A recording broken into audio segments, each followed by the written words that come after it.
Bulletproof Radio, a state of high performance. How many people show up and they're like, I don't have ED, but I'm looking for an upgrade. Is that common? It's very common. I would say about half the guys.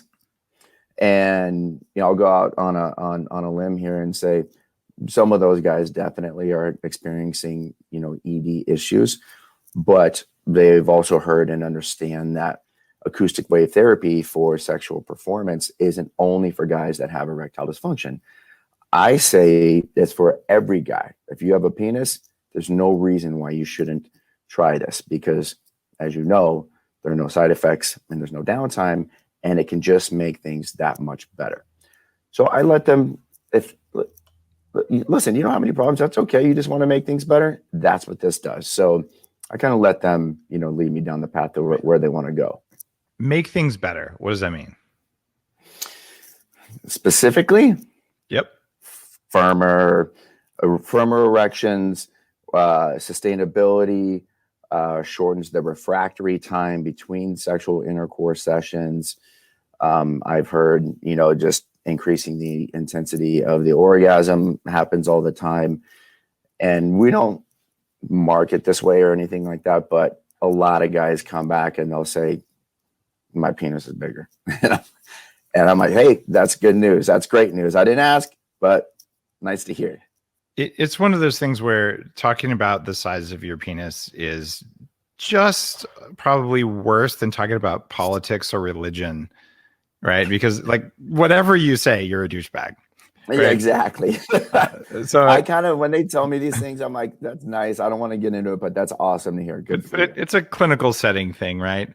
And as a biohacker, I'm willing to talk about some stuff here. And after I did, and granted, this was the clinical side. It's the same waveforms that you're using in the Phoenix, but I did it clinically about a couple of years ago. There were a few positions that became less comfortable for my wife because of physical changes. It's kind of a different size than it was. And so I've also had a doctor or someone come on the show, or someone in social media, where it's physically impossible to do that.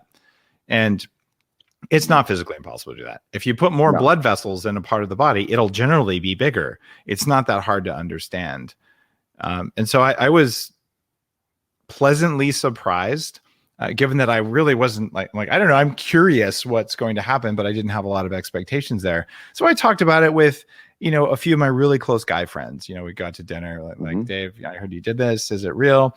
And I would say 90% of them have gone out and either got a device from you or got the treatment clinically. And all of them are just like, oh my God, this actually really made a big difference. And these are guys from 30 to 60, right? Is there any reason to do this if you're 25?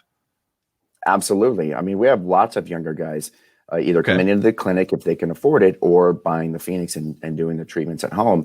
And they're the biohackers. They listen to you and they listen to Joe Rogan, and they listen to all these, podcasts, and they're into working out, and, they are curious about the science behind it.